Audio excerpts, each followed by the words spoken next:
Hello, everyone. It is my pleasure to introduce to you Doug Robert, who is going to speak about, let me just ask him if he's over here. Hiya. Hi, Doug. Nice to see you. Hi. Excuse us for the great delay, but we have some technical issues that we're just now fixing. So, Doug, I will give you the floor so you can tell everybody what you want to I share think is it with us. just one participant, or are there more people? No, they're going to the live streaming service. Okay. Yeah, and you can see the audience from here. Okay.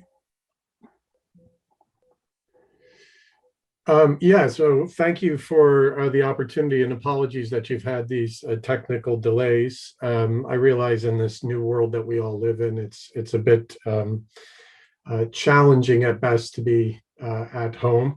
But as the moderator introduced me, my name is Douglas Robert. I'm the Director of Deal Origination and Underwriting, as well as a board member of a company called COVERYS European Holdings. At COVERYS, what we are is a parental developer where we identify, invest, and grow insurance intermediation businesses, insurtech businesses, underwriting businesses throughout all of Europe. From my background perspective, I've spent the last 24 years in underwriting executive management, predominantly in go-to-market strategies, new entrant strategies related to corporate insurance, non-life products. Throughout my career, I've worked in AIG, Aviva, Zurich, Generali, and most recently at COVERYS European Holdings. And today, what I wanted to talk about is a little bit in relation to the future of insurance and underwriting, underwriting and intermediation, effectively from a perspective of someone who's been an underwriter for the bulk of their career,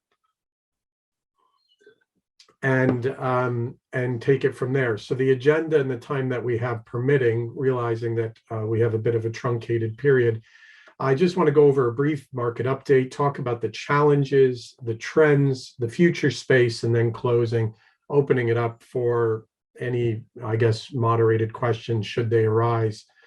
I think it would be important just to address COVID and its impact on insurance. And probably we're all a little bit tired of COVID collectively. But, from an insurance perspective, I think it's interesting that in the corporate space, it's been a varied impact dependent upon the product range. New premium growth in areas such as travel insurance, event, trade credit, business interruption has fallen off a cliff. That's caused a lot of havoc because in these specialist classes, there are quite healthy margins. Now, in other areas such as, motor insurance, the volumes in personal lines have reduced are by way of claims. Fewer cars on the roads result in fewer claims. You would think that this translates into lesser premiums, but I'll come on to that in a little bit. The reality is rates are going up. So it's a bit counterintuitive, despite the fact that claims are going down. That speaks to a world in which the overall performance of the insurers will improve. From a business interruption as a whole, this has been tested in virtually every country. There's over £2.5 billion in claims, as an example, in the UK alone. And the market is being tested not only in the courtrooms, but also in the court of public opinion, as when insurance is intended to respond, remembering that insurance is a promise to pay, there's a lot of challenges in this time of COVID of whether or not it's appropriate and whether it does pay. I think the next slide I wanted to talk about is just a little bit about growth, generally speaking. These are pre-COVID, and this relates to just pure organic growth. The worldwide insurance industry is looking at approximately, sorry, I didn't put this on presentation slide mode. The worldwide insurance industry is looking at a 4.5% roughly growth year on year. This varies dramatically between products. Europe itself is about a 4% growth. Again, it varies on products. This represents 50 billion in non-life premiums. All of these are denoted in US dollars. Eastern Europe, by contrast, is only growing at 1%. That's because of the maturity of the markets related to certain product categories, different purchase and customer behaviors, etc. However, as I mentioned or alluded to in the past, these relates to traditional products. In other areas of corporate insurance, there's been explosive growth. One of those areas is particularly cyber liability insurance, which has had a healthy 21% annualized compounded growth over the course of the last 5 years, and is looking to grow to, I believe it is around 9.5 billion in estimated sales by in 2021 or 2022. Most of that, of course, is in the United States, but it is growing around the world. I think what's interesting is this definition of a hard market versus a soft market. And for those of you in insurance, apologies for the expression, but in English, you'd say, I'm not trying to teach people to suck eggs. However, we are currently in what is classically defined as a hard market. Now, I do consider myself old, although others believe that I'm young. Having spent 24 years in insurance, there has only been 3 periods in my career where we've faced a hard market. First of which was in 2001 after September 11th. The second of which was after the financial crash in 2008. And now, of course, in COVID, although the events that led up prior to COVID were sort of a telltale sign. Usually these cycles only last a limited amount of time. I mean, again, 24 years, and the totality of the hard market in the time in which I've been in insurance has been approximately 6 years in totality. So I don't expect that this will last very long. Insurers are stating that the rates for premiums are dramatically underpriced. And you can see this as an illustration of the cycle of the hard market. So we start out where capital flows into the market, rates start to fall. Insurers chase market share as they grow in new territories and in new products. Nat Cat starts to develop, poor return on investment and cost of inflation. I think what's interesting when rates start to rise, specifically in this time around, Nat Cat in 2019 was actually of an absorbable quantum. In fact, RMS estimated that the losses were entirely modelable within a 1 in 10 year event. So it does beg the question, why did the market harden, at least now? I think for those of you as insurers, it's widely also been publicized, the challenges that the insurance company has faced in order to keep their margins where they are, despite having poor investment returns and escalating cost, is they've been liberal in their interpretations of reserves that they need to carry related to long-term liability. This, of course, has caused a tremendous amounts of issues, compounded, of course, with COVID, and there you go, it's a recipe for disaster. Rates, though, however, encouragingly enough, have stabilized to an extent. They are still increasing in selective areas. However, things are starting to improve. So as more Nat Cat, going just onto the other side of this slide, as more Nat Cat and worsening our return on investment occurs, selective risk selection occurs. It's a seller's market, and you start to receive strong profits, and then the cycle repeats itself. I think it's important to note that insurers, generally speaking, have stipulated that the market is dramatically underpriced. But as I mentioned in the beginning of this slide, I've been in insurance for 24 years. The hard market in its totality of all 3 that I mentioned before roughly represented approximately 6 to 7 years. And we all managed to stay in business. So I think, this is a cyclical event and it will continue to occur. However, the soft market is always longer than the hard.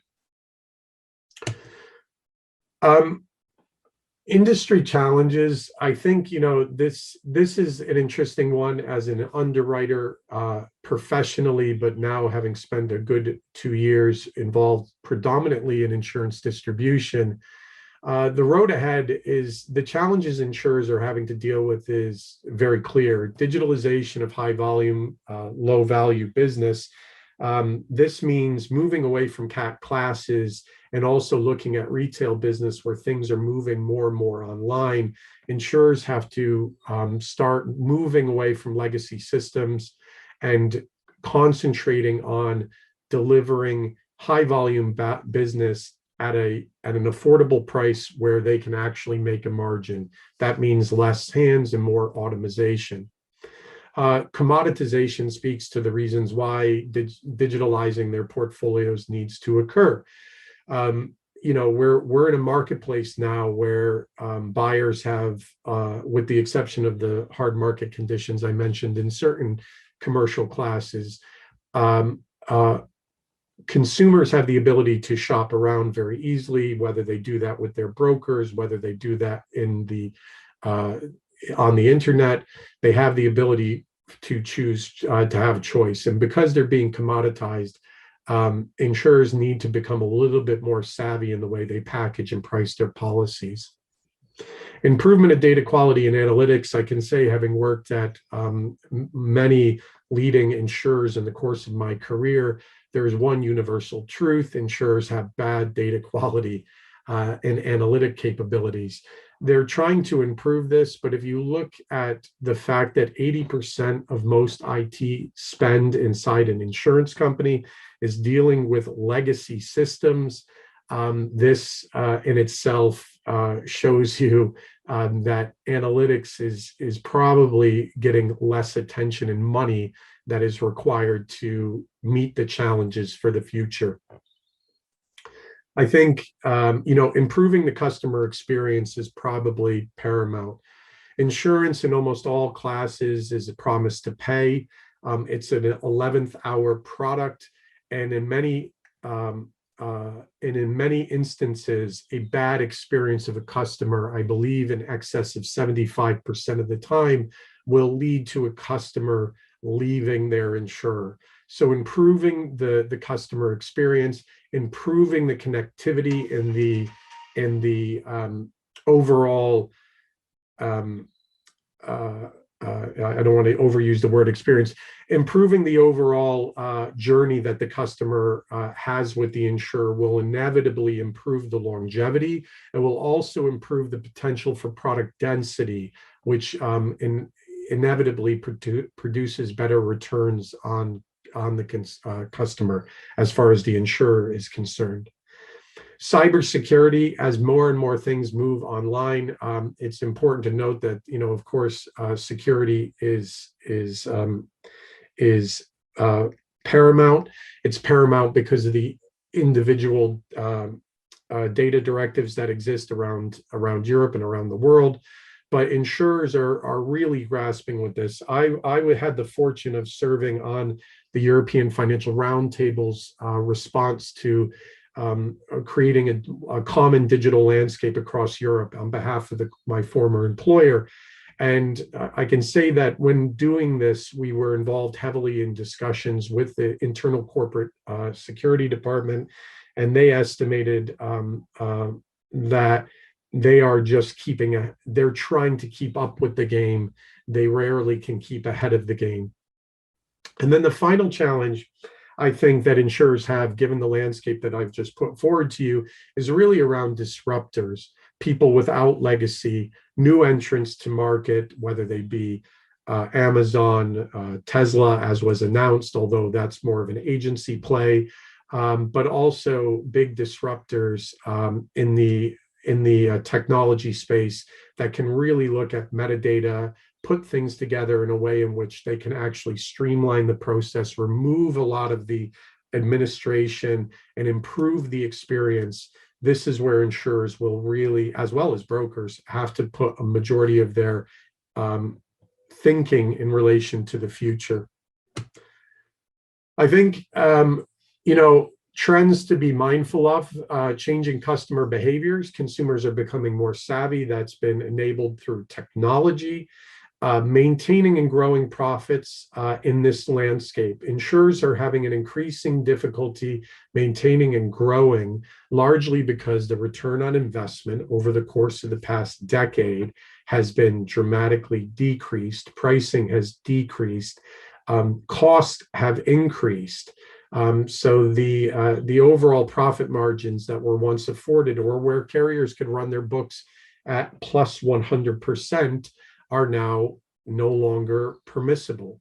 That in itself leads to, how does one grow profitably? Inorganic growth is more than likely going to continue to occur. In the insurer space, you see that with Chubb and their offers for Hartford. In the brokerage space, you see that with the likes of Aon and Willis.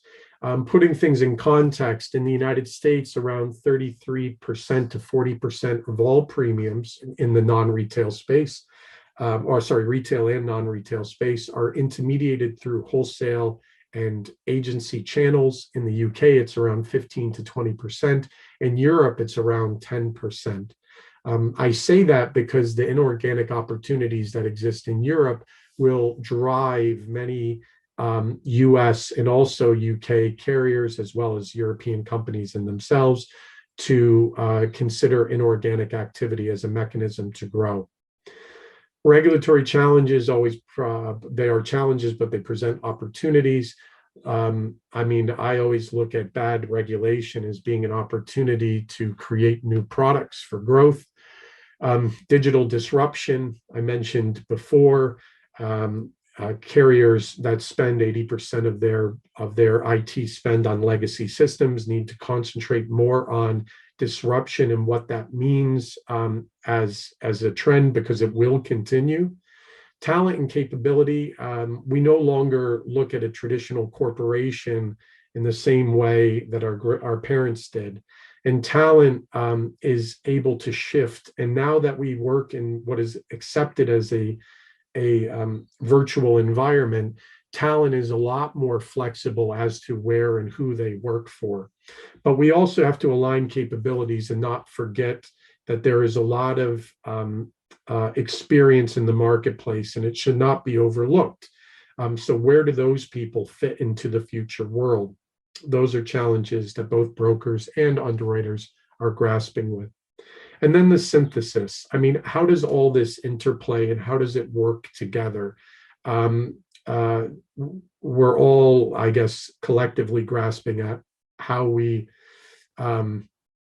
meet this challenge and how we put things together in the most effective manner. I think keeping things short because of our time, the future space of insurance, it's an age-old saying that the only thing that we can predict about the future is uncertainty. But I thought I would just encapsulate 4 ideas. Distribution will become faster, smarter, and more efficient.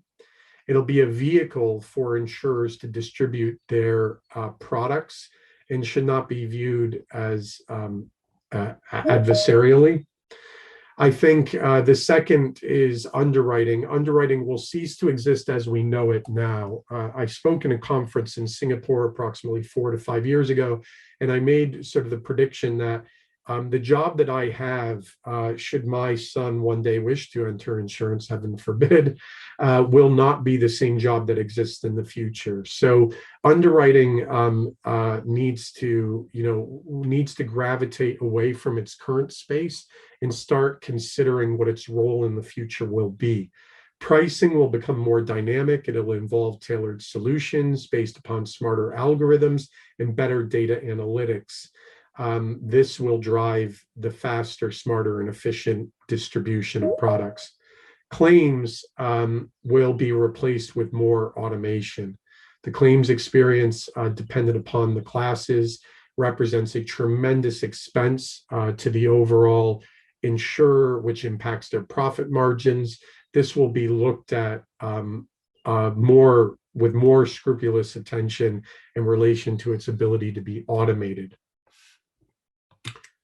I think that kind of is it for the time that we have. In order to keep you on track, I leave our website here. I don't know if there are questions. However, I think, again, the timing is a little bit short. So I do thank you all for your participation, and I'm excited about this. And I look forward to seeing you in other rooms in the very short time period. Thank you very much, Doug. I would like to ask you, Sure. has COVERYS any expansion plans eastwards? You know, like Absolutely. I think we do. We're actively looking at partnership opportunities, and we are able to support by creating a digital ecosystem and working with partners in creating more flexible paper solutions. So, as part of the ecosystem that we're developing, we're in the final stages of getting regulatory approvals for our own European carrier. That carrier will in fact actually be able to provide capacity and work with partners in Eastern Europe. And I have a lot of experience in growing businesses there. So I look forward to working with anyone who wants to work with us. Yeah. thank you. And another question, how the company deals with the consequences of Brexit? Well, very easily. I can say we do it easily because we've learned from everyone else's colossal mistakes. So we have a European holding company which works with our European companies, and we are also have a UK holding and trading company. How others have dealt with it have been very poorly, as is experienced through Lloyd's entrance into Belgium. It's not that the entrance into Belgium was bad, it's that the current execution for certain syndicates is proving immensely difficult. So for us, we have an enclosed ecosystem where we have our own brokerage business, our own TPA business that's European and UK regulated. We also have our own agencies which operate all throughout continental Europe with a European holding company, and UK to handle all of our UK events. But I would say that that is going to be a similar model if it's not already adopted by others who are tackling the Brexit challenge. Thank you very much for the thorough answers and for your times. Once again, excuses for the delay, and have a great day. Good luck. All right, cheers. Thank Bye, you. Doug. Enjoy the rest of your day. Bye. Thank you. So now I'm going to introduce to you our next guest, Jesus Inoma. Hello, are you here? Hi guys, how you doing? Greetings from Hi. Ireland. Greetings, and could you please tell us more about you and what will you present to us? Sure, I'm giving you the floor, yeah. Sure, I'll be talking about decentralized finance, the potential landscape of insurance in 2030. Let me see if I can share my screen here if we don't have any technical difficulties. Oh, fingers crossed now. Can you all see my screen? Yes, thank you. Perfect. I'll open it up here. I'm really happy to be joining you guys today for a short session. I'll try and cover much, how this ecosystem is going to evolve all the way to decentralized insurance. Just to give you guys a quick background on myself, I've been in the space for over a decade, build a fintech and insurtech, been in banking and insurance before that, working in claims and a lot of data management back then in Credit Agricole, one of the biggest bank insurers in Europe. And then now I joined a professional service firm called Grant Thornton to lead the digital and fintech team, where I've been helping, the traditional players in insurance, banking, and asset management collaborate with the new ecosystem of fintechs and insurtechs, and going to this new era. So I'm really excited about this talk because I've seen a lot through my years, and which led me to these conclusions as well around decentralized finance. Quickly, I'll give you guys a roadmap today. So we're gonna now jump straight into what decentralized insurance is and what the centralized ecosystem is. We're gonna first take, what the journey took us to get to this place now that we're thinking about decentralized insurance.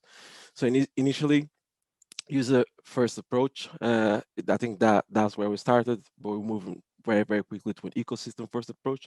We're going to talk a bit about that. We're going to talk about the platformization of insurance, which is the key one, which is leading to this new ecosystem of decentralized insurance. And then, of course, I'm going to try and leave a bit of time for Q&A, which is key. And I have a nice surprise as well at the end for anyone in the audience. So let's jump into it.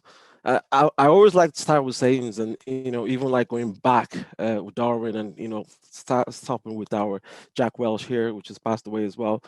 This is all about reinventing yourself through the years. When the internet started, we didn't know or who could actually imagine and develop in terms of products and services, and now we're moving into the Web 3.0, which will lead to a further change in the ecosystem itself. So I'm really excited about that particular Web 3.0, and that's what this talk will be focused on. But as an industry, we know we're not as agile as we should, and we don't follow trends as closely as we should too, and we have an element of a legacy mindset, in our ecosystem. So it's about actually now counteracting that and seeing how do we evolve and catch up with the rest of financial service industry. Without going to set the scene, I'm going to set the scene because everyone thinks that this happened overnight. This ecosystem has been evolving pretty steadily, and now it's been even driven by regulation. And I'm sure some moderators spoke about it, and we'll be speaking about it through this conference, different speakers. So, but let's just start where initially was change in customer behavior. They had higher expectation, they seek the experiences, and they're more social. They're willing to share more data if they're going to get more value. And that's why we really started with this open finance ecosystem back in 2009 with FIDAR. Right, that was the first real true neobank that emerged, and then of course more neobanks and more fintechs, burst into the scenes, which had very very targeted, focused service offerings that try to wedge themselves in. The one that we know now we all talk about is Revolut. 10 years in now, they're building some very very cool things, and they're getting some now massive market adoption. In terms of insurance, we still seen we saw our first $1 billion one out of the UK called Zigo, which as well wedged themselves in a particular niche, and now they're growing into other products. So it's about finding that focus segment and delivering that value. We're seeing that that's a strategy that these fintechs, the big techs have, approached. And of course, they are data led, right? Data driven, data led, which is the key one here as well.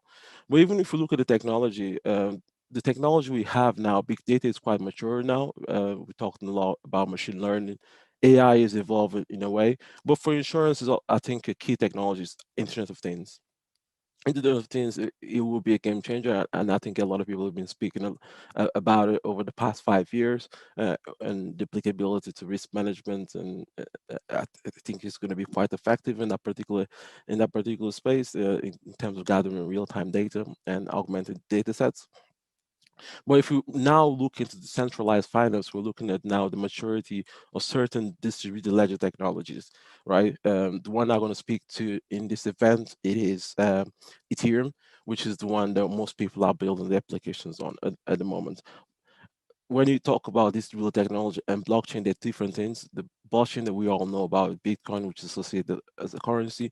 Now we're talking about distributed ledger technology, which is, is actually to build applications on smart contracts.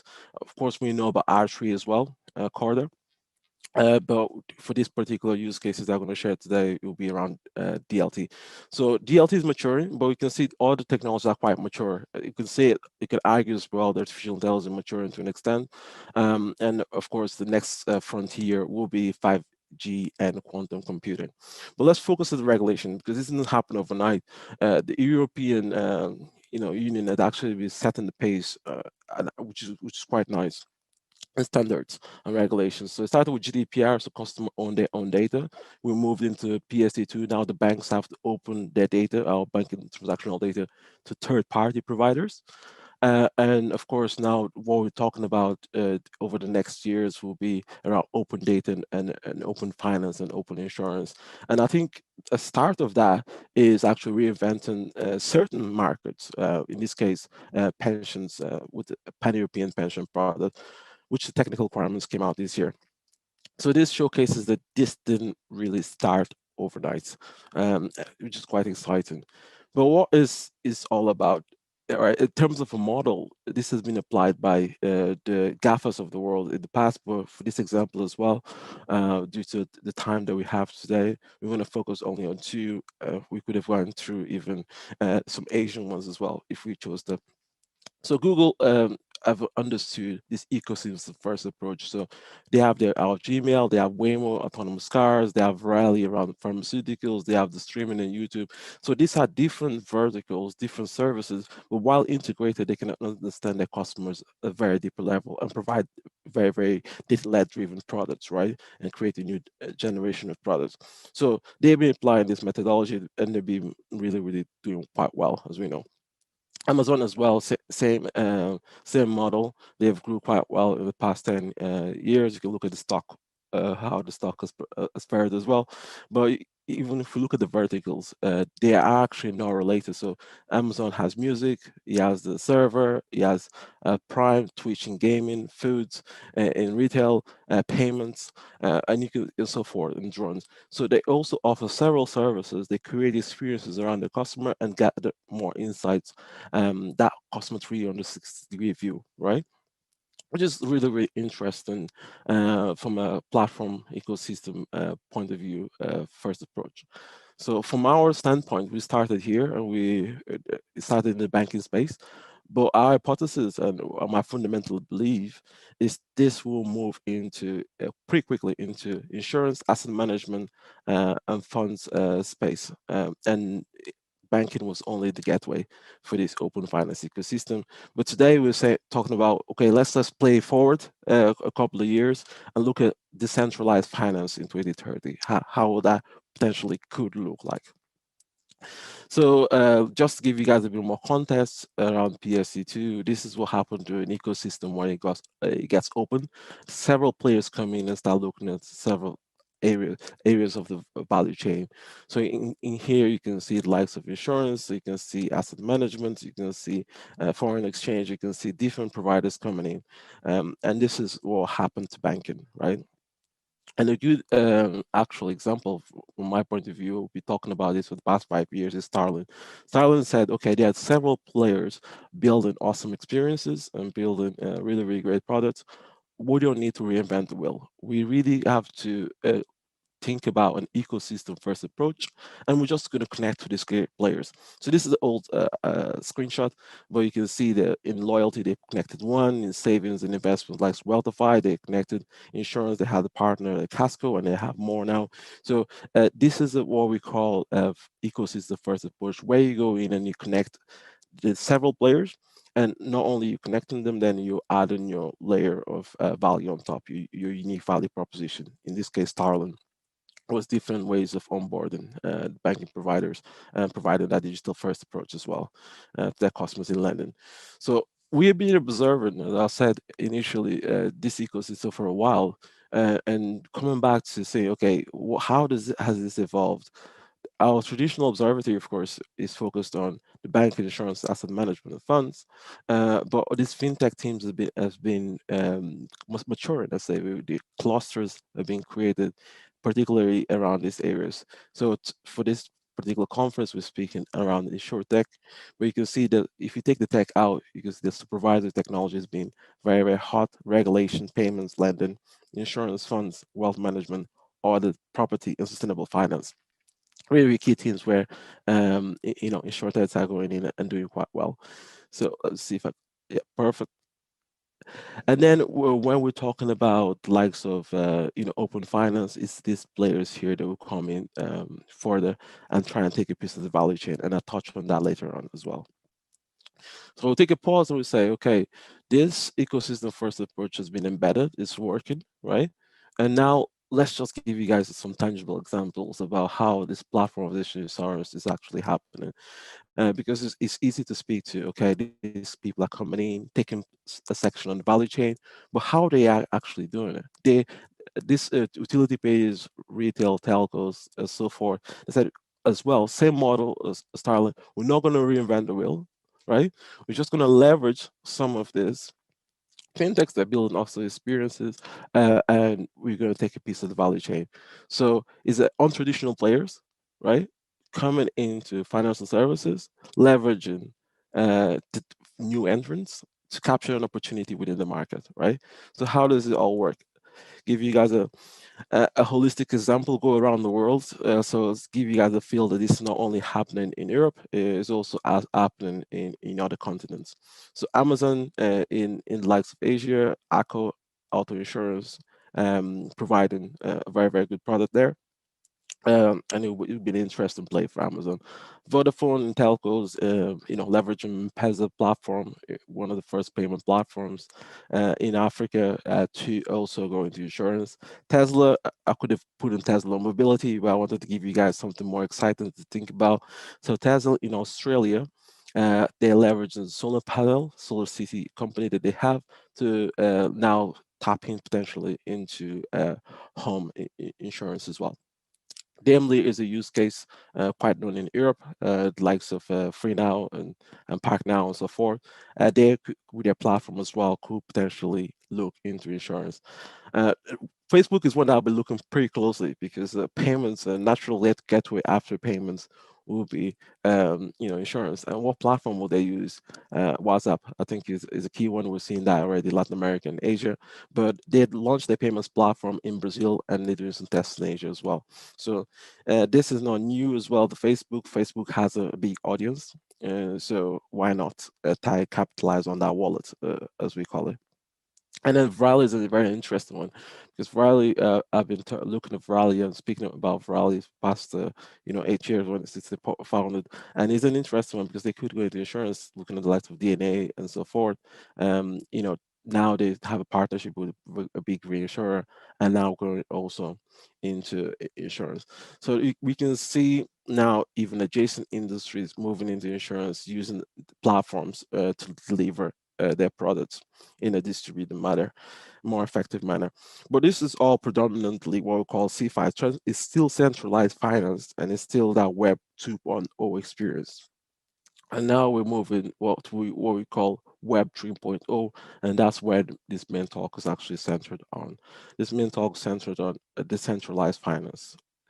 So how do we reach the DeFi model? So DeFi model, as in the previous one, you can see centralized is still driven around platforms. It's driven around the central institution, be it a new entrant or an established player, right?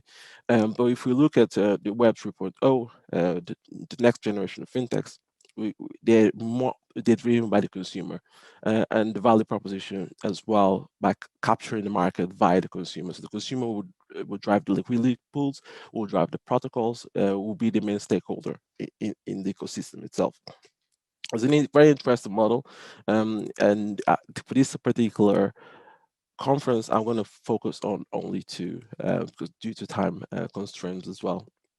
So another saying, I love these quotes and thinking about what they actually mean in our context of insurance. Every company is a software company. In case of insurance, it couldn't be more real because every company is in insurance. She's a data-driven company, and you acquire data via software.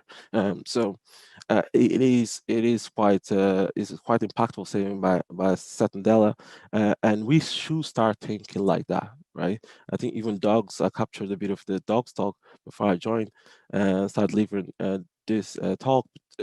Dog talked pretty much around the future of insurance and how there should be some level of disintermediation as well going forward. So I think it's interesting of us start thinking about the industry as a software company in a way, because that will lead to some disintermediation and some level of taking some friction out of the ecosystem and the value chain. So the promise of the DeFi model, because all the time you have to look at what's the value proposition of this new model, right? What is delivering that the old model was not delivering. So the decentralized insurance USP, unique selling proposition, is really around decentralized system and unlimited access to players. So financial inclusion is a key theme in decentralized insurance. Customer wallet first is a term that I came up with to describe the incentive model and the fee model and how that will change in this new ecosystem. It will be a connected ecosystem 24/7, and driven by the stakeholders, available all the time, and it will be transparent and audible due to the technology that is being used. So the current challenges that we have is that we have centralized systems driven by institutions, insurance institutions, reinsurance institutions, intermediaries, and this also are controlled by these players. So the proposition is that decentralize uh, this proposition. There are barriers to entry. Our credit scores reflect that. Our score a risk score individuals in insurance, and this new proposition it tends to be more inclusive, at least from a risk perspective. So there are less barriers to entry from a risk and governance perspective. And also, the shareholder distributor wallet first is counteracted because they're saying, this is not about the intermediary, it's not about the insurer, it's about delivering value to the consumer and reflect, and that should drive the shareholder value. So it's a very, very interesting way of looking at what we always been talking about the industry over the past 10 years about consumer first approach. But this is really embedding that at the core using technology. Of course, you have challenges with siloed systems. I won't dwell on that today. I think everyone knows the challenges with siloed systems. The anyone is in the industry, and it could be said that the industry is opaque, so it's not transparent. Um, and so these are the current challenges, and that's why the decentralized insurance model is emerging, and it could potentially in 2030 be quite impactful. So two key examples, because with all this it's always good to give some key examples and say, okay, what are some interesting market players to look at, and due to time as well, just giving you two, but we could have spent to give you the whole ecosystem, which is now over 80 market participants. So here we can see how they looked at the value chain, right? And insurance value chain and reinsurance value chain, and what they're looking all already into put into a smart contract that could be executed without human interference. So you can see here the main challenge, of course, it is claims, and we know that. But that doesn't mean that that couldn't be, some stage when the Web 3.2 matures, capture that in a more effective manner, and also the sales. They have a tick here, marketing, because that's the goal is disintermediation. So let's look at even a couple of products. Flight insurance is one. Flight insurance is one that there's been prototype. Other even established players in the market have tried and tested, decommissioned as well that product. Hurricane insurance is an interesting use case because it could be driven also by data, meteorological data, anything that where you can gather data in real time. You can execute a smart contract with distributed ledger technology, Ethereum, right? We call it oracles. Oracle is where the data will really be fed. And then, of course, they talked about social insurance and corporate insurance as well with drones and cool things. So this is not so far-fetched. It's already happening. Um, Players in this space will call the parametric insurance as being quite active, but this is the next level of parametric insurance where the governance is different, and the incentives are also different as well. So let's look at the next example, which is Nexus Mutual, coming back to that decentralized insurance model, where which I really like where they're going with it. So they're saying that now we can also create liquidity risk pools, right? Liquidity risk pool is whereby I go in and I contribute to the pool. And this is already being applied in asset management, but this is an insurance example. As a stakeholder, I provide liquidity to the pool. I also play a part in the governance of that particular risk, and can participate in the risk assessment and the claim settlement. This is quite interesting. If we play it back, it's just of me as a consumer of the product, but also as a participant on the upside of the product itself, right? Very, very interesting model. Already some very, very good traction from Nexus, one of the products that they have in the crypto space. So I expect this company to be around for a while as well. I look at this company as the early days of Lemonade. Some people still are divided on Lemonade, but they did quite well on the IPO. But I look at this company here, particularly Nexus moved to at the early stages of Lemonade, where we were a couple of years ago. So if you sit in the audience and insurer saying, okay, we're going to 2030, look at everything that he's just told me today, where do we even start, right?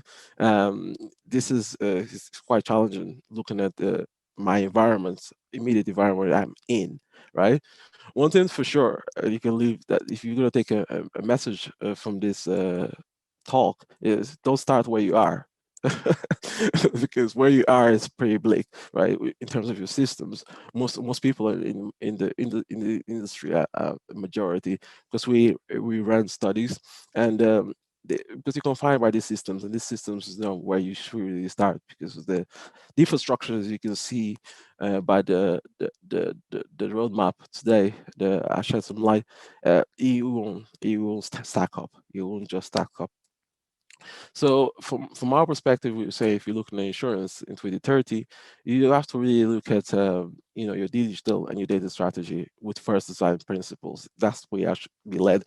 You don't need to do everything at once. It could be the case that of these 4 dimensions that we're showing today here about the model, the technology, the processing capabilities, and the people and culture, which we spoke about through this particular talk.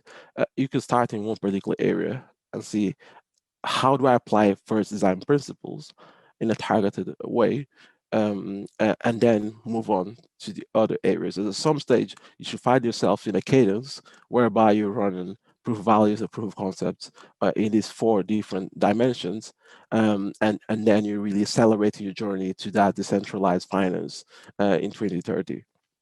That's the key message. I know we're tight for time, and in order to keep my promise, here are my contacts. Feel free to reach out to me after this talk. There you have my details there. I really enjoyed taking part of the summit. I'll leave some time for questions. I'll open the floor now for questions, and also if there are no questions, we can jump in and give you guys a surprise for the day, right? Hi, yeah, thank you very much. It was a very interesting presentation from you. I would like to ask you just, Ila, hello, could you wait just a minute? Yeah, I just have to some questions finish? if it's possible. Yeah. That's why I just Okay, showed you myself. can ask it, then I will be asking mine. Okay, but you ask ladies first, and I will continue after. He's a gentleman. He's a gentleman. Thank you. So my question is, what is your opinion on machine learning AI regarding smaller companies, smaller countries? Do you think there will be a greater opportunity for their development, or the gap between the big ones and the small ones will grow bigger and bigger? I think it's a very interesting area to find ourselves when it comes to machine learning AI. I think even EU start looking at the ethics and the principles around AI. I think it's a big opportunity for emerging countries. Brazil, for example, is one we're looking very closely, because after Asia, the next gateway is really another bigger population, which is South America and Africa, right? So these countries now could actually apply these new technologies and also leverage the opportunity they have in terms of the size of the population. And in markets like the Balkans, whereby there might be a smaller number in certain countries, what we're finding and advising people is to consolidate the data and pull the data in to be able to leverage those technologies. So we're doing that in the intermediary market now with some brokers, whereby it's saying to the brokers, just create a consortium, pull your data in, and that way you'll be able to leverage the power of this technology, because an AI is as powerful as the data you put in, and such a machine learning algorithm as well. Thank you. More than welcome. Eli, it's your floor. Yeah, thanks. First of all, thanks for the presentation, Jesus. Welcome. Second, yeah, I'm deeply involved, and I will be the also speaker here. I know about blockchain, I know about insurance, and I was waiting really for your examples about the decentralized insurance. It was Risk and Next Mutual. I know both of them, and I visited now Risk website at the moment where you're speaking, and really they started the Flagella insurance as blockchain and cryptocurrency first, and then they changed to fiat money, like we say it, and then they stopped it, in fact, 2 years ago. I don't know about Next Mutual, but I think it's also not developing very fast. And so my question is really about the decentralized insurance. What in your brain are the main advantages?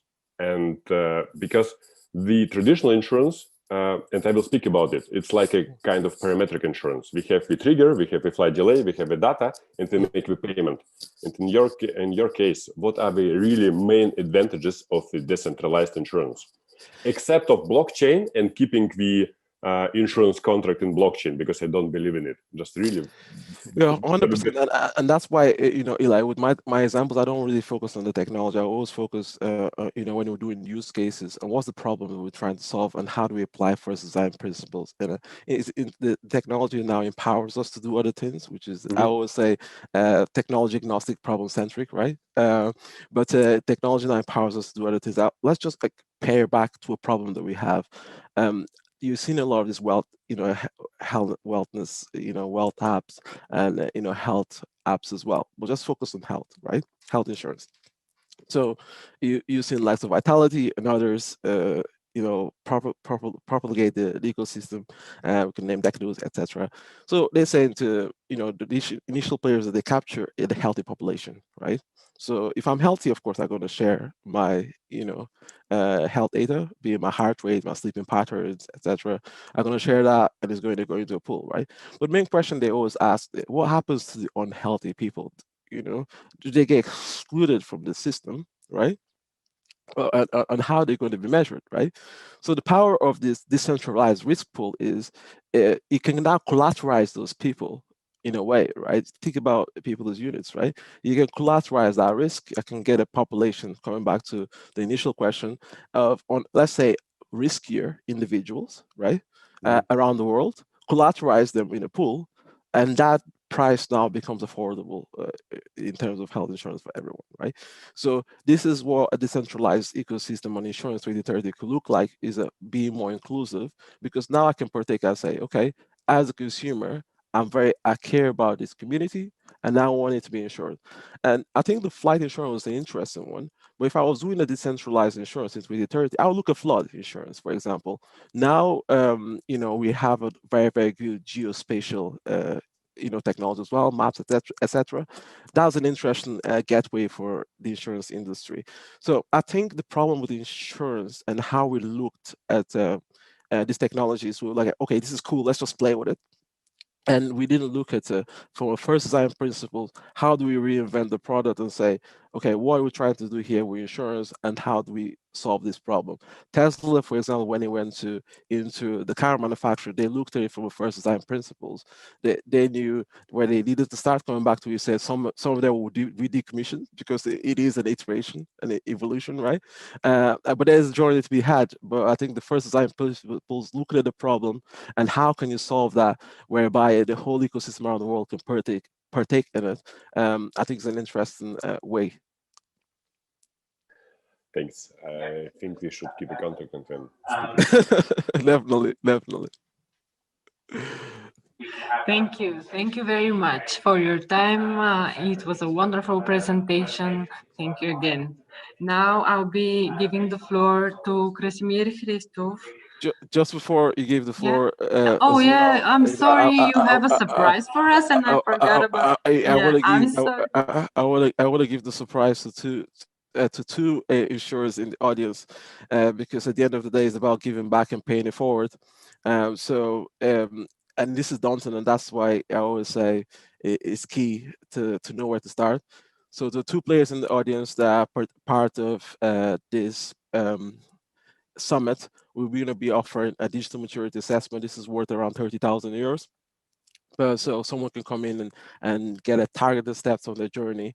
So they'll be able to see where they are. Coming back to Eli's question as well, we put a roadmap where they can take targeted steps to, doing some proof of concepts and doing some proof of values that will be meaningful for the organization. So I'll be circling back with, the moderators on the raffle. And yeah, hopefully we will get 2 awesome insurance companies and get them on their journey.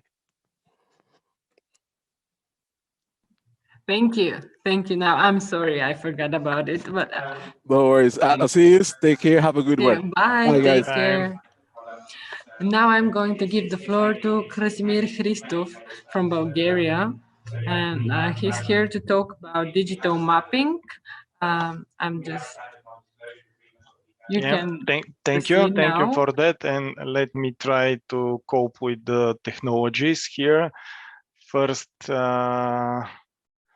okay, I'll try to share my screen.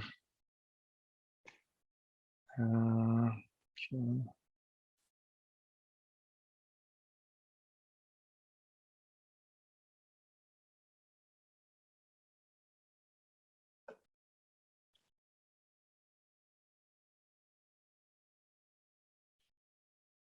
Can you see my screen? Yes, everything is perfect. Thank you. Okay. Okay, once again, hello to everybody. First of all, let me to introduce myself. I'm Property and Casualty Director for Groupama Bulgaria. This is an insurance company to whom it doesn't know. As a part of my duties, I'm responsible also for the IT environment, especially for the products in my area. And as such, I would like we to speak today a little bit about open insurance and the need for digitalization mapping. So first of all, let's turn to the definition of what is open insurance and what this term refers to. This is a relatively new concept, widely discussed nowadays within the insurance industry. And while admitting that there is no one uniform definition of open insurance, IOPA standpoint is that the term is understood referring to information sharing, usually via APIs between different insurance market players, including the back offices, or in broad terms, this is the interaction between insurers and intermediaries or other third parties, outsourcing parties, including Internet of Things providers, and so on. Well, what stays behind this formal definition? Let's think up of your smartphone. Well, the phone itself, as a technical device, could be thought as an insurance company. The modern smartphone and its has its own operation system that makes it alive. The thing that makes alive nowadays insurer is its core IT system. Well, sometimes it may make him dead as well, or at least may make his underwriters to wish to never have been born. But theoretically, yeah, let's think about the core system, the core IT system of the insurer. as the one that makes the insurer alive or allows him to function properly. Apart from core system, of course, there are a lot of third-party developed applications that really create additional value for the phone, but as well, it is applicable for the insurer as well. So the thing that makes us so really addicted and so bound to these small devices which we carry in our pocket is exactly the value created by these end applications. Similarly, what makes the insurer attractive, which the one that creates the additional value for it and real difference for its customers, is the suppliers interacting network, the suppliers and customers interacting network, which surrounds its back office. Generally speaking, these are these third parties, outsourcing partners, developers of Internet of Things applications, insurtech startups, which are inspired by fintech drive, third parties creating new services, application, and innovative business models. Okay, who will ever in our days want to have an old-time Nokia with two main functions? One of typing in dialing number function and integrated flashlight. Well, of course, it could be used as a torch, but I think it's nobody wants it in nowadays. Of course, let's to pay tribute to these legendary phones. They was at least very tough as a stone. I personally witnessed one that was dropped from the third floor and still was working after that very well. But as we all know, despite that they have left their footprint in the history of the communication devices, I think their time has passed away and they have to surrender their place to the modern phones.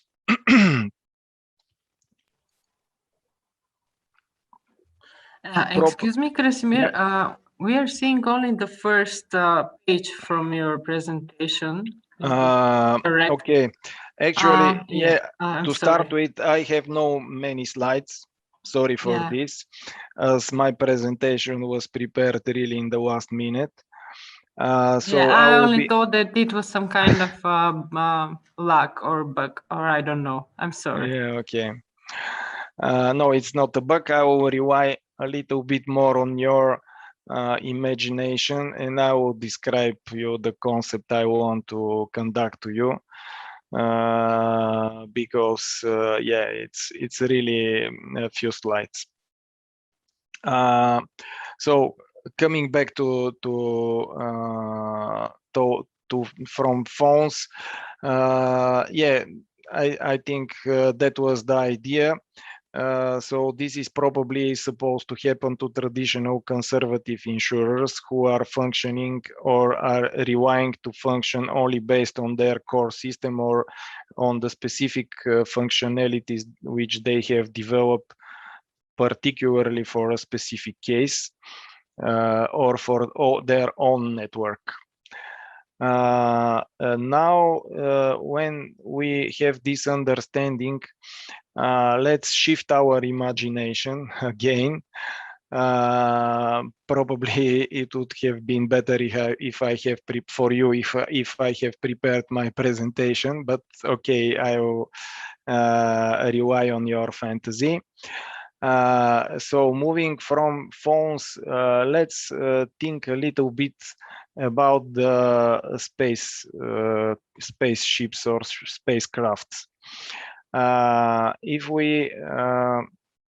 If we think up of early rockets, these were one-off spacecrafts which were supposed, once launched, to make a couple of circles around the globe and to hopefully land, possibly softly. In nowadays, we have International Space Station operating, and its operation is predominantly based on the modular principle. When we are talking about the modular principle, probably you would reasonably, the first thing you think about how you cope between the different modules.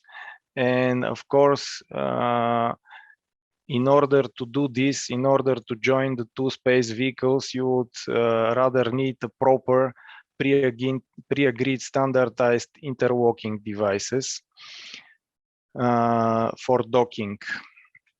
And you will be absolutely right to think about this, but I don't want to go deeply into this technology stuff. Of course, APAs and how they work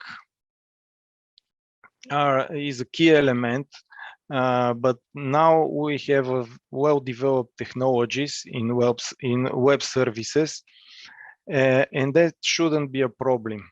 I would like to bring your attention to not less important issue, that in order to join the mothership, you would certainly like to know what are the processes which are ongoing on board of that ship. For example, you would probably also would like to know which system are operating inside, what supply they need on board of that ship. Indeed, if you want to bring water on board of such ship, it wouldn't be a good idea if there is plenty of water, but they desperately need oxygen, for example. You would also certainly need to know whether or not some other capsule has been already berthed to the same dock to which you are going to berth. So that raises the question about mapping of the processes of any single insurance company, defining the common elements in these processes across all the industry, finding those common processes which can be used, because of course, when you are designing and constructing some interlocking device which to be docked to that back office, to that mothership, you would certainly would like to know exactly where is the precise place to which you would like to join, which part of the process you would like to join. So, okay, I will explain a little bit later why I am raising the question about mapping of processes of the insurance company. But let's first look at what are the players, the main players who would participate in this open insurance, the new world of open insurance paradigm. I would mainly indicate or divide them into two main groups. One I would call customers in this concept, The customers are the clients of the insurance company and the regulator. So those are the participants that will basically benefit from this platform of exchange of information.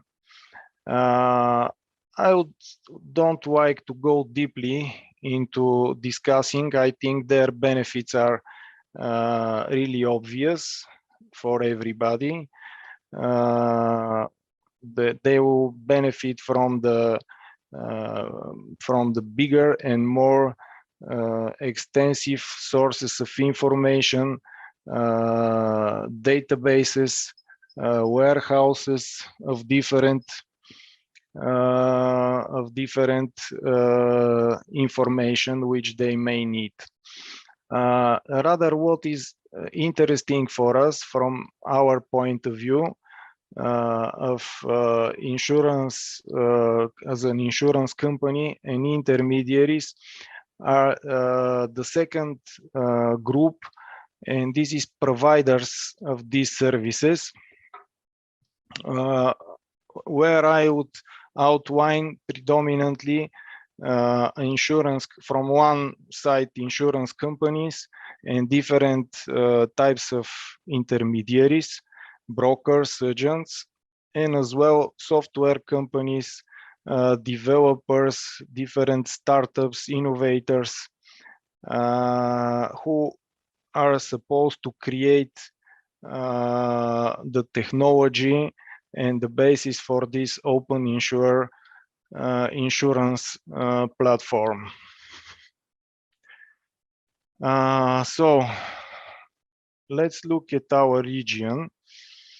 We are talking about Southern and Eastern Europe, the region where the InsurTech Balkans is concerned with.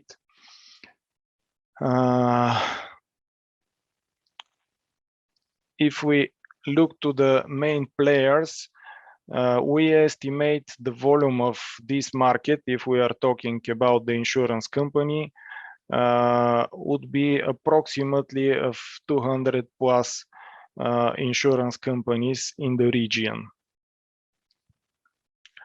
As I said, our main task will be to see across all these companies what are the processes, what are the common processes, and what is the level of equipment with the InsurTech solutions, which company at which level is compared to their peers, and what they need still to develop in this area. How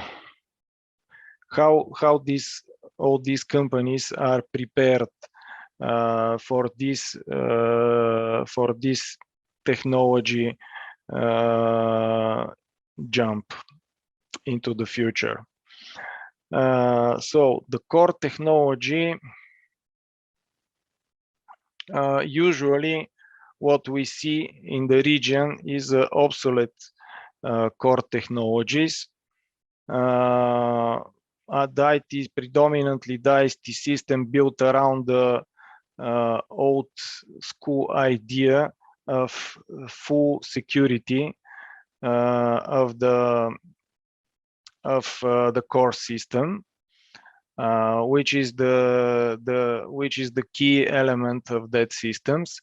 But when we are talking about full security, I would like a little bit to make a joke and to ask you to think about the word full, not as a word full that we understood relating to meaning entire or complete, but rather the word full deriving from an idea of a stupid or unwise person.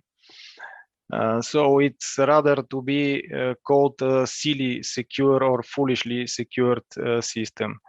Most of them are cumbersome, not responsive to the new developments, and isolated from all surrounding environment, where the speed of interaction is often sacrificed for the sake of the ostensible security.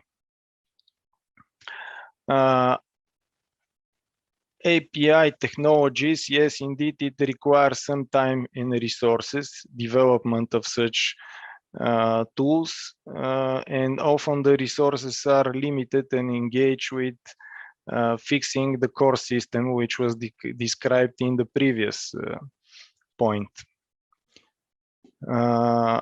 So still, these technologies, as I said earlier, exist on the market, and it is a point of a time and willingness for the management of companies to bring their system to a condition which to be available for the new developed startups to join their systems. Okay. Also, integration of these new technologies, of course, raises some concerns and some questions. It is at the first level, it is regarding the cybersecurity. Yeah, indeed, the vulnerability of the system might be a real challenge. The big question is whether the web services developed to support interoperable machine-to-machine interaction over a network designed for need a phone insurance company network, such as sales or claim services, for example, are more secure than those developed by third parties. Indeed, the company can have its control by providing the adequate filtering at the level of APIs instead of insisting to develop the whole infrastructure, surrounding infrastructure at its own. So rather a core system owner and operator need to develop and integrate the web service architecture and standards that are capable of providing security from a potential cyber attack, regardless on whether interconnectivities is its own network or with the third-party application. Another very important aspect also is the GDPR issue. When we are talking about exchanging huge databases, that is a real challenge which has to be coped with. And to do this, the insurer needs to survey the third-party application developer for its adherence to the requirements of the regulation before entrusting its own data sources to their hands. And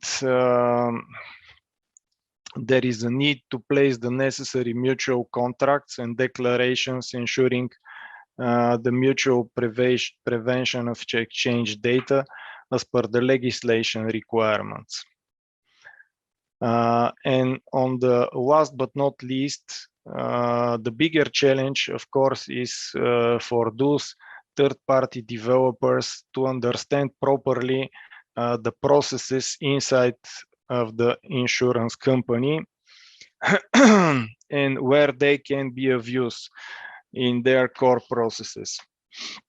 For that purpose, I see the key role may have our InsurTech Hub Balkans, within which we can collectively make efforts to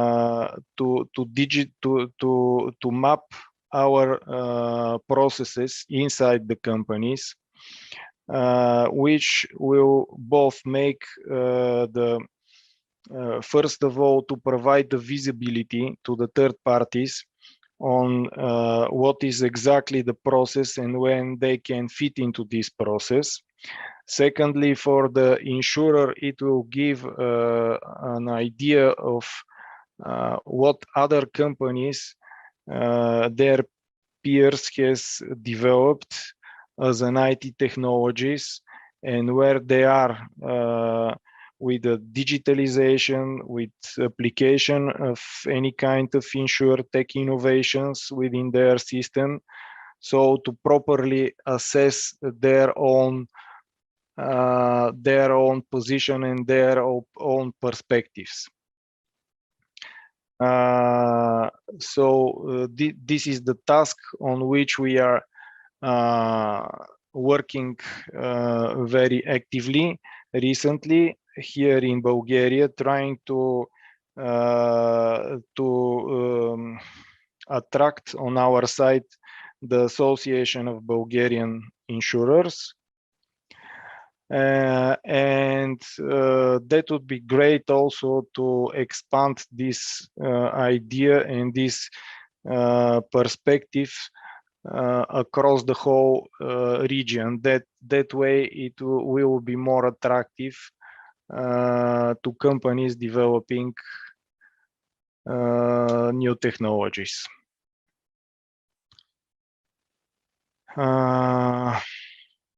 Okay. So thank you very much.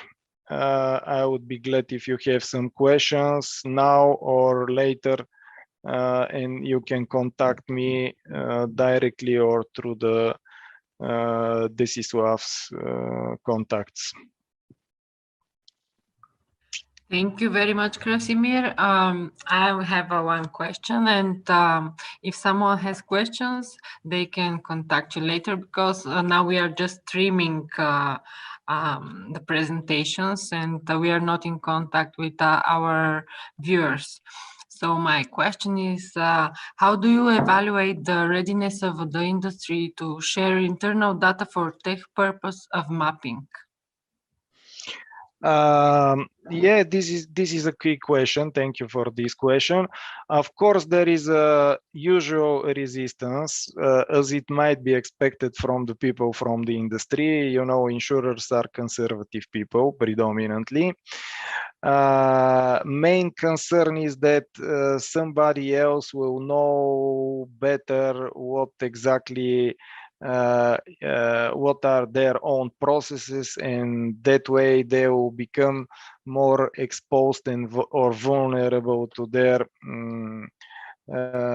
their competitors, which is not true. The approach we are trying to implement is to explain the colleagues that it is not a secret. Even if they could not join voluntarily, it is evident on the market which exactly IT system, which functionalities they have in their own network, both in the distribution of the insurance products and into the claims area. So one thing which we are playing, if there will be no common vision to make proper survey of the companies and mapping of the processes, then to start with making such mapping based on the publicly available data from the markets, because the brokers, the intermediaries, they perfectly know the level of the digitalization because of the companies, because they are working on everyday basis with them. And I think that the first to come will be the first to benefit for its system, and will have an advantage. I think that some of the companies will realize that fact. Thank you. Thank you for your answer and for your time. I'm wishing you a very pleasant day, and see you very soon. Thank you. Bye for now. Thank you. Bye. And now I'm going to give the floor to Ilya Kosulapov. Hi. Hi. He's going. What's your name? My name is Sofia Dimitrova. I Nice to meet have it on my other account for the other room that I'm going to be in, but excuse me for not renaming myself here. So you are welcome. I'm going to give you the floor. You're going to talk about parametric approaches, future of insurance. Thank you, Ilya, coming, streaming from Russia. Small country in the east of you. Yeah. Okay. Yeah, first of all, thank you for the floor and thank you for invitation, especially for Desislav. I think we met in one conference, and for me personally, it's a event or a platform to exchange ideas, and this is the most important part, I think. And like all the investors says, idea is just a 5 or 0% of the success. All the rest is the execution. And starting to prepare to the event, I had some contacts in LinkedIn, and even I had already one call with some guy from Ireland, really exchanging ideas of parametric insurance, of usage-based insurance, and this could all bring us to some new products, to some new processes, to optimization and automation. Now the main question, and Sophia already disappeared. If you see my screen, I hope you see. Yes, I'm here. I'm over here, just not taking of your space. That's why I turned off my controlling camera. all what's happening, yeah? So you see. Yeah, yes, Okay. everything's great. Thank you. Cool. So I'm happy that Jesus is still here. And I think that we will exchange ideas after it. Short introduction. My name is Ilya Kosalapov. I'm co-founder of InsurTech project, OVAL, and we develop parametric products. We develop products with instant claim payment. I'm based in Russia, and now we are starting our business in Europe on the Baltic market in Lithuania. So coming to the insurance, it's all what we like, and sometimes I think that there are people in insurance market really who started the career just after the university and do not leave the market. It's my example. I started it as a summer practicum in Austria in 1996. And then in Cologne in Germany, and now since more than 20 years I'm in insurance, optimizing different business processes, inventing new products, insurance products. I worked for a top 5 insurance company in Russia, and starting from 2008 I made a step to InsurTech projects, and we launched our own first InsurTech project in 2008, and I think even InsurTech word was unknown at that time. So why every person then hearing the word insurance thinks about something heavy, bureaucratic and slow? Because maybe it is like this. I told about my practicum in Austria, and I remember my first working day in Vienna. I was in cargo claim department, and I saw a claim declaration document on my table, and I asked my boss just to help me with that and to settle the claim. And the answer was, "Don't be in a hurry. Let's do it in 2 weeks." And I understood. It was 1997 or 1998, and I understood that something is wrong in the insurance industry, and maybe this style is the way of doing business in some insurance companies for some insurance claim cases still now. In my brain, the insurance market is following the banking market development. And in the banking market or in the banking area, we, as clients, we want to have everything transparent and everything to be done with one click.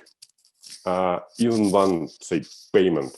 Everyone is now used to make it with PayPass or Apple Pay, just only with a fingertip, buying what he or she wants, and it takes seconds. And this is what we would like to build in insurance, and this is what the client, in my opinion, wants to have from insurance.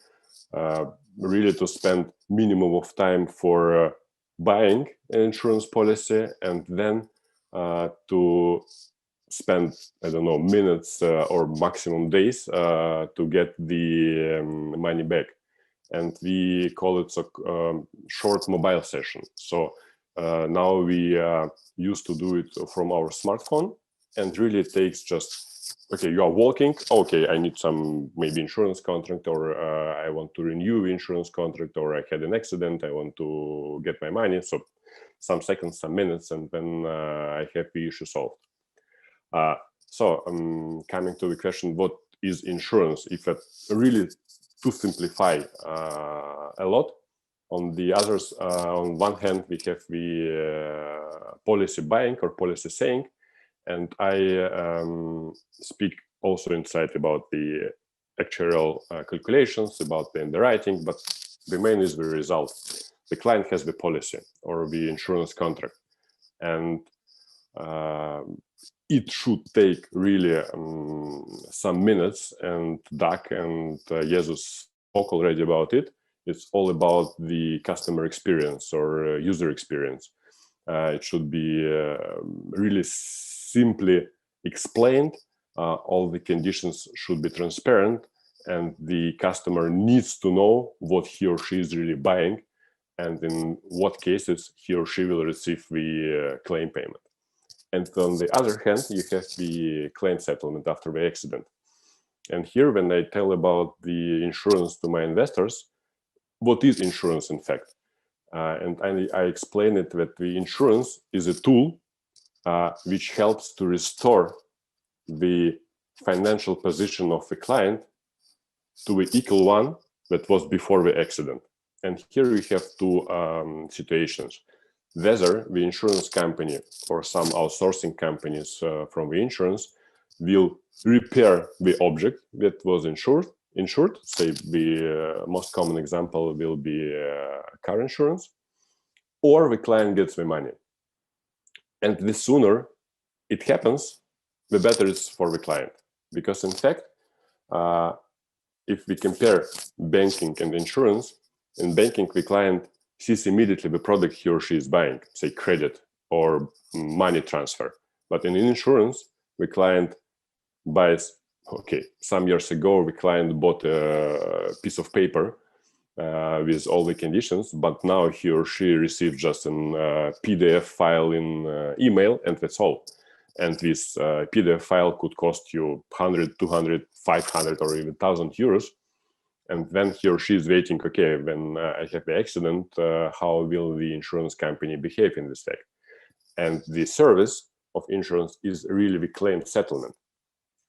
And so I divided this policy signing and the claim settlement. These are two main parts of the insurance business. And here, what's interesting for me, using the quarterly Tower Watson's reports, very interesting and very useful information. I see that, for example, in 2017, and then coming to our years, with 64% and 47% in green, this amount of investments they're sent to distribution, to the insurtech startups which were involved in the distribution and selling the insurance contract. And the idea was really to sell it in one click. And then, starting from even from 2019 and 20, the money went to the automation of business processes inside the company and claim settlement processes. It means that the main of the business in distribution is now I would say not done, but nearly to the ideal situation. It's easy to find. You have aggregators, you have platforms. You can compare the prices of insurance companies. You can buy Casco insurance for 1 month, for 1 day, for whatever, 1 minute. Is usage-based insurance. But now, starting from say 2 years, maybe insurance company put the more attention to the claim settlement process. And here is the my main subject of the presentation: parametric insurance. What is in fact the parametric insurance? If we go to Wikipedia, we just did it this morning, it tells us that parametric insurance is an insurance product that offers pre-specified payout based upon a trigger event. And here are two main parts. The first one is pre-specified payout. The client will know how much money he or she will receive due to some fact of the accident. And then you have a trigger. And a trigger is, I will dig a bit deeper. The trigger could be different. If we face every year the development of IoT, Internet of Things, or development of external data sources, I would say every data source which will be confirmed by the insurance company and by the client could be this trigger. And the parametric insurance product could be developed using this external data source. And this external data source could be really whatever. It could be a variable device, it could be telematics device, it could be flight delay data platform, it could be all environmental events, but it should be trusted data. And if you have this trusted data, you can build a parametric insurance product. And parametric insurance product gives a chance or gives a possibility to a client to receive the money just immediately after the accident, because all the parties trust these data sources. And here we come back to the previous slides, the claim settlement. And here you have the two ways of claim settlement procedure, whether the money or the restoring the object. And if we speak about the money could be at the wallet of the client immediately if we speak about the parametric insurance product. And we spoke with the previous speaker, with Jesus, about the flight delay insurance. We build it on the Russian market. We are finalizing it also like a test product on the European market. How it's working? We have the integration with the platform, which has all the information about the flights, and we just check steadily the flight which is insured.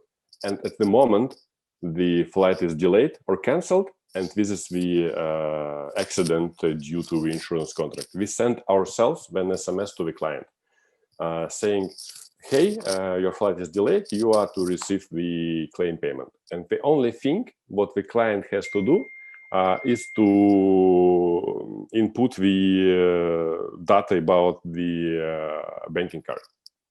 And it takes maximum 1 minute or 1 minute and a half, and the money is at the account of the client. And that's all. The claim is settled. We prepare all the documents which the insurance company does need to make a file. The client has the money. The claim is settled. And this is the way how the parametric insurance product should work. And in my opinion, I wouldn't say it could substitute the traditional insurance product, but it could build, first of all, a new area of products which are now not present at the market, and could bring new risk protection to the clients. And at the same time, it could cut a substantial part of the existing traditional product, because the clients, and Doug spoke about it, we easily change the insurance companies if we don't like the claim settlement process, and it could be up to 70% of the clients with just okay. I waited too much. I made many phone calls. I wrote many mails. In fact, I received less money than I was expected to receive, and now I don't want it.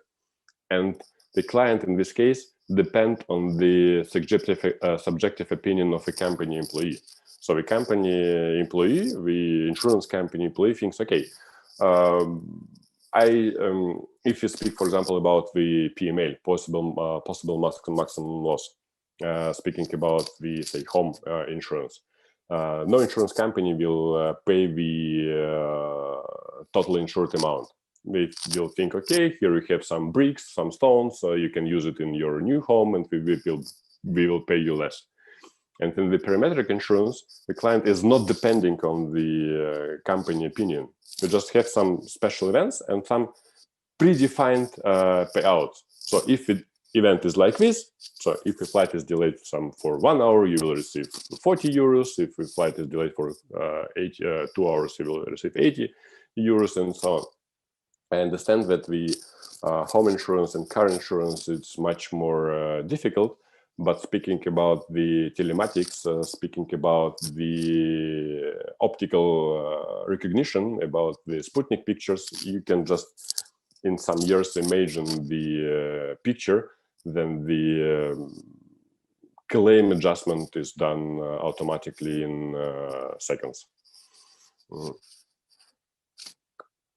So I spoke about the first example of the parametric insurance as a flight delay. I just spent some time really to find interesting examples on the market. I think everyone knows about the environmental events insurance, hurricane, floods, drought, and it's already widely used in some countries, in India, in Africa, in Costa Rica. The insurance company gets some data from special company which are collecting data about the rain, drought, temperature, hurricane, earthquake. And then you have special indexes that comparing to that and that level of earthquake, you need to receive that and that amount. In some cases, it takes days, but maximum 30 days, and the client receives the money. So you have the index, you have the predefined payout, and it takes you really a small amount of time to get the money and to start restoring your object of insurance. But now during the COVID times, really, I would say every month some new products are appearing on the market, and some interesting products that I liked personally. I would not call the names, but some insurance company, they started to insure perishable goods, like cargo insurance. They have IoT devices inside the boxes, and receiving data from them, for example, if the temperature is too low or too high, and calculating the possible damage to the goods which are inside, they are making the payment immediately. And we are also developing such a product with our partner on the Russian market, speaking about the fruits, mango and avocado. Also parametric insurance. The next product is business interruption insurance due to hurricane event. Imagine that the business was stopped due to hurricane. And to restore the business or to recover, the client needs the money immediately. In the traditional insurance business, the client will receive the claim settlement, I don't know, in 6 months or in 1 year. After 1 year, the small or medium-sized business will be just dead, and nobody will need to have this money. But with the parametric insurance, again, the payout is predefined, and the money is paid immediately to the client. Another example is IT failure for medium or small side business, because many of them are now bringing the operations to the outsourced companies, like, I don't know, Google, Amazon, or whatever. And there are some cases when just you can't use your data clouds because you don't have access to them. And here you have also the parametric insurance product that is proven that really the cloud or the outsourced company was down and was not operating. You get the payment to recover your expenses you had due to this accident. And yeah, I think it was the main interesting, just for me, but you can find a lot of them now. And advantages, the key advantages to summarize, again, comparing the traditional insurance and the parametric insurance, I wrote them out. So you have the quick payout, really just, it could be in matter of seconds or minutes. You have the money and you can do it whatever you want with money. You have fewer restrictions because it's already predefined in the contract, and the insurance company just confirms the accident, the event of accident from the external data source. Then you have a guaranteed payout when the conditions are met, and you can use the money like you want. You can restore the object, or you can not restore, but you can cover the unexpected expenses when that you met due to this accident. And combining all set above, first of all, the parametric insurance is able to make the insurance business totally automated. And this is the dream of the insurance company.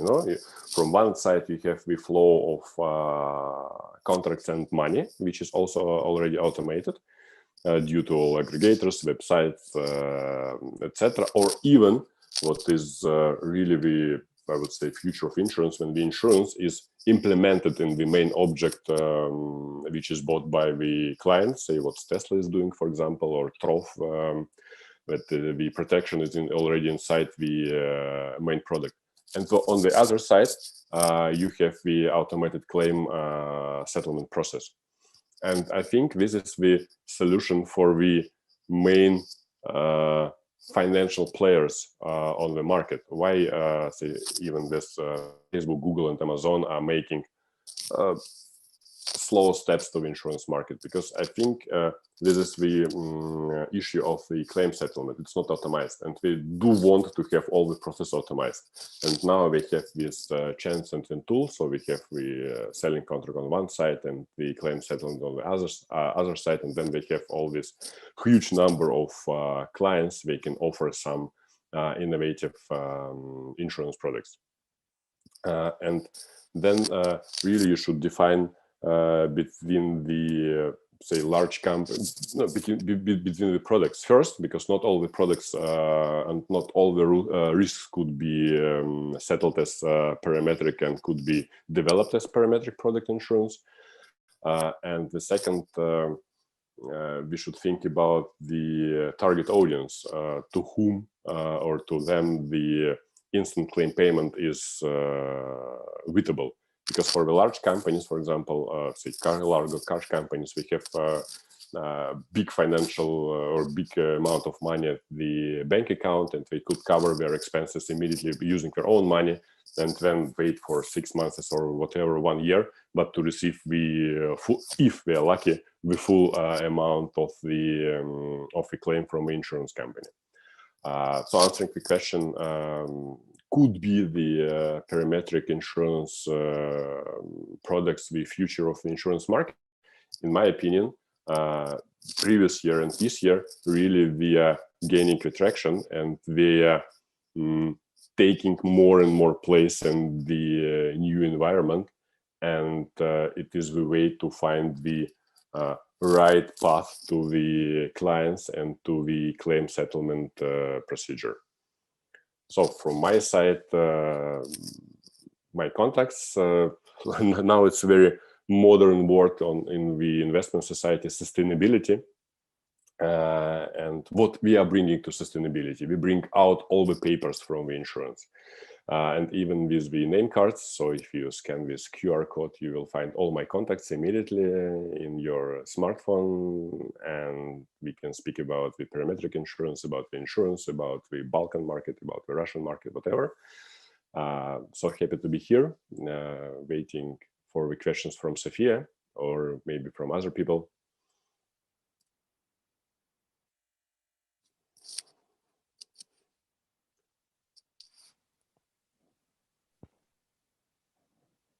Ilya, first of all, thank you for this interesting presentation. Hi. And one question, is it correct to say that parametric insurance is the type of insurance where the insured doesn't need to prove that it suffered a loss at all, or just he is not obliged to prove the extent of this loss, the amount of this loss? Which of the two is true? Because okay, I'll tell after that why I'm asking you about. Yeah, I understand why you're asking. You are working in a big insurance company, and I used to do it, and we are now signing contracts, and I face these questions every time. So first of all, you are right. The loss is predefined due to the trigger event. Now we are launching the Casco insurance, and in this case, we have the loss predefined due to the acceleration severity index. And if you ask about should the client prove the loss, for us it's not the proof of loss, for us it's the decrease of fraud. We ask to add some pictures just to decrease the fraud, proving that the object was really there. I mean the insured object. No, my question was rather, can I, for example, insure event which has nothing to do with my loss? For example, I would like to insure if tomorrow there will be rain on the street. I mean, I may not have anything to do with the loss in this case. I just may insure some random event. We spoke about it, but I don't call it insurance. I call it betting, really. Yeah, exactly. That's why, because I suppose it might be challenged from the authorities as a gambling. It's a betting, it's a gambling, but no, in case what we are insuring the real risk the client is facing. So we launch now, say, 3 products as a parametric: flight delay, Casco, and job loss.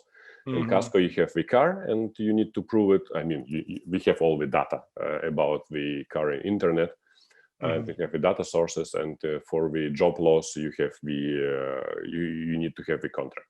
So we are not playing this game like betting and gambling. And speaking about this crop insurance, really should be the crop insured, not just the rain, but you should suffer some loss. Yes, of course, yeah. Yeah, because in this case, it's not insurance. We understand it. Thanks for the presentation, Eli. I have a question for you in terms of OVAL, because I think it's a very great concept, parametric insurance. I think we should provide, you're tackling 2 big problems. One is the customer experience, as you spoke quite well around, the intangibility part of insurance, right? And the instantaneous payment. But also, you're talking the claims area, which is a big area of insurance. Right? How do you give comfort to insurers about the governance of the programming risk? Because I think that's a big one.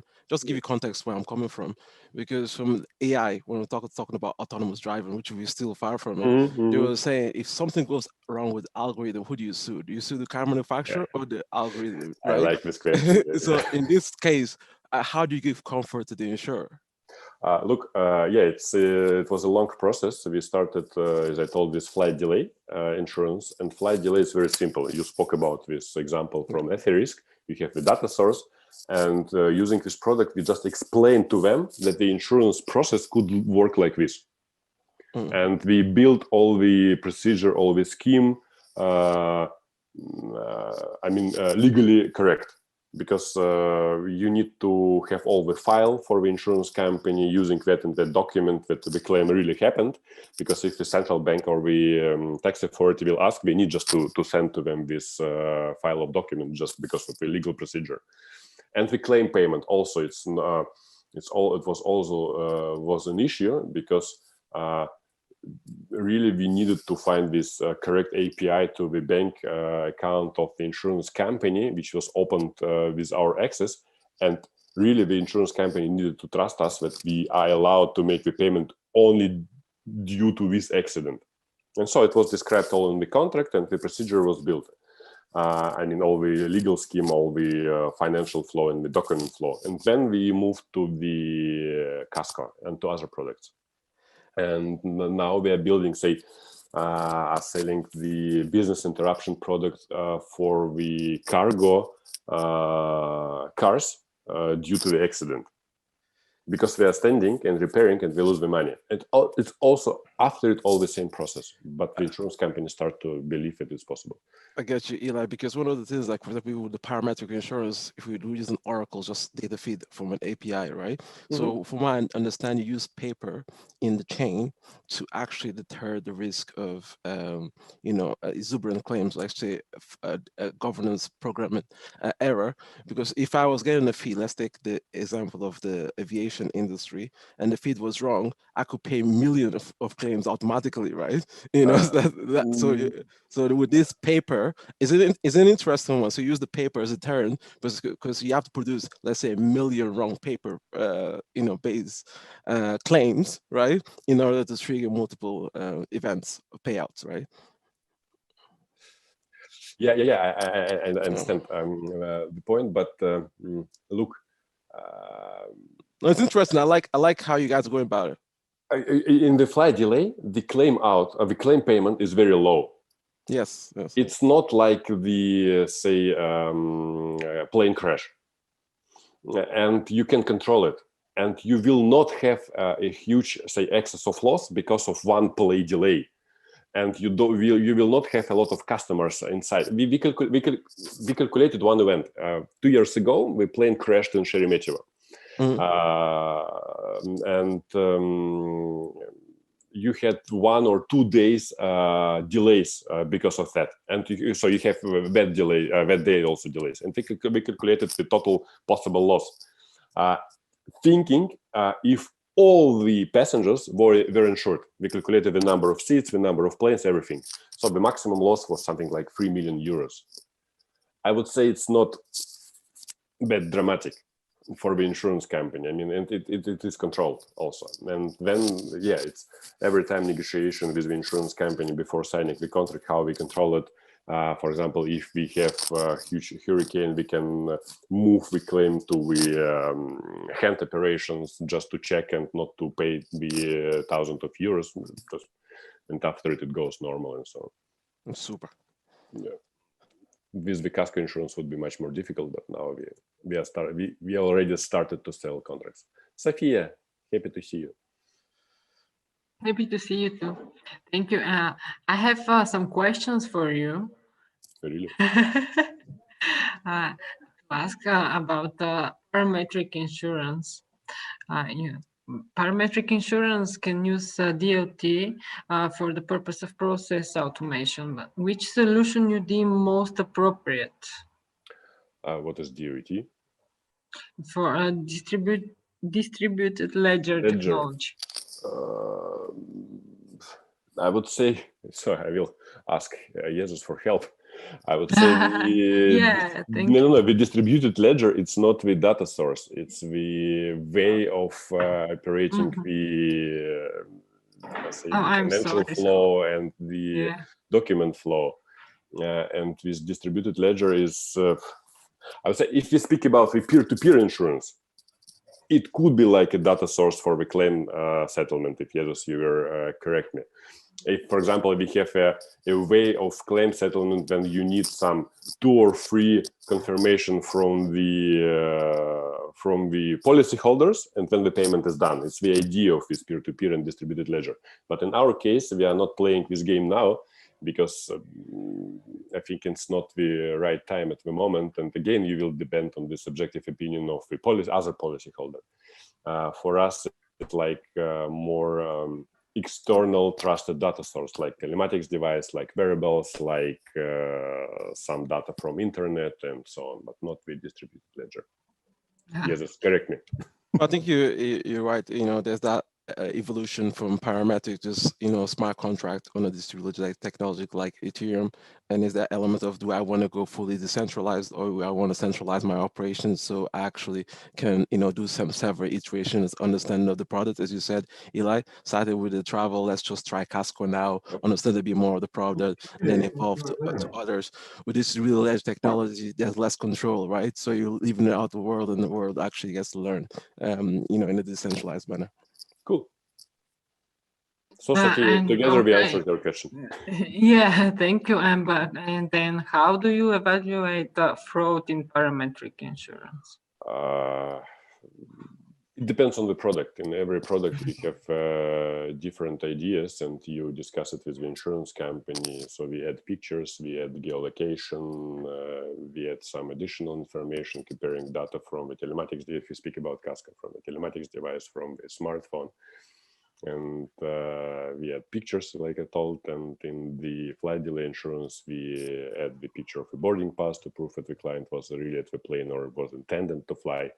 So it's not like one solution for every product. In every product, we invent something to prove to the insurance company that the client really had this accident and really had this object of insurance, like we discussed it with Krasimir before. Yeah.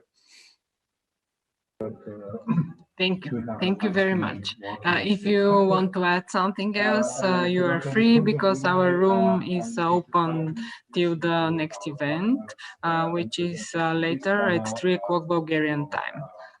I think I spoke a lot, and we now are in contact with Krasimir and Jesus, so we will exchange us LinkedIn contacts, and then we'll continue maybe to do something together.